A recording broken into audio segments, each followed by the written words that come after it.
chers collègues, je dirais d'abord à M. Georges que j'ai comme lui lu la presse. Et donc j'ai pris connaissance de déclarations des ministres régionaux, semble-t-il, et fédérales de l'environnement, mais je n'ai reçu aucun rapport sur le sujet ni aucune proposition en matière fiscale. En ce qui concerne le budget 2011, j'ai reçu une question pour ce qui concerne le diesel, la demande d'en arriver à un cliquet inversé. Donc il s'agit donc d'un frein à l'augmentation d'accise, donc pour ce qui concerne le diesel, donc un prix d'1,5 € le litre. Je n'ai reçu aucune demande d'aucun collègue pour ce qui concerne une augmentation des charges sur le diesel, mais bien au contraire une demande de tendre vers une réduction de prix pour autant que faire se peut, compte tenu de l'évolution des prix sur le marché. La seule tentative que j'ai pu faire de donner une taxation un peu égale aux différentes utilisations d'énergie, c'était mon intention, mais comme déjà depuis plusieurs années, et comme dans beaucoup de pays voisins, d'introduire plutôt une taxe sur les billets d'avion en fonction du kérosène utilisé et de l'absence de taxation sur le kérosène.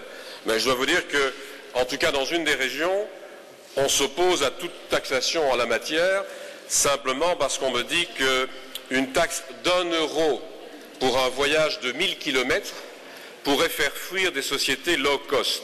Je vais remarquer que 1 € pour 1000 km en avion, c'est presque moins que ce que l'on demande pour un litre de diesel aujourd'hui. Mais bon, il semble que dans certaines formations politiques, ce soit impossible d'imaginer de taxer le kérosène, mais si je vous ai bien compris, augmenter la taxation sur le diesel serait praticable. Alors moi je voudrais dire deux ou trois choses.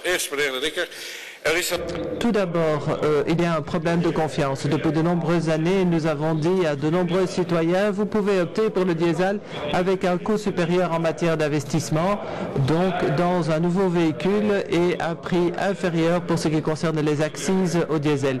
Il faut poursuivre dans ce sens et certainement dans les années à venir. Il y a un problème de confiance entre les citoyens et le pouvoir public. Nous allons poursuivre également avec une réduction sur facture pour les véhicules qui émettent moins de CO2, moins de 105, 115 grammes le kilomètre. Il y a donc une enveloppe qui est fixée, mais en 2010, nous avions une enveloppe de 230 millions d'euros, jusqu'à une remise pouvant aller jusqu'à 50% pour certains véhicules. Et en 2011, nous sommes effectivement heureux de cette mesure. Deux choses. J'ai trouvé, je tiens à vous le dire, un peu indécent qu'au moment où les prix flambent, on voit apparaître des propositions d'augmentation de la charge fiscale sur l'énergie, le diesel, pour des automobilistes qui parfois sont obligés d'utiliser leur véhicule pour se rendre à leur lieu de travail et qui subissent aujourd'hui une réduction très forte de leur pouvoir d'achat en fonction de cela. Et je suis très heureux, comme mes collègues au gouvernement, le Premier ministre comme le ministre du Budget, que l'on ait plutôt choisi la voie inverse. Pour les particuliers, c'est le cliquet du même nom, le cliquet inverse. La deuxième chose que je voudrais vous dire, avec un peu d'expérience, je suis très heureux aussi que nous maintenions intégralement le système du diesel professionnel pour les transporteurs.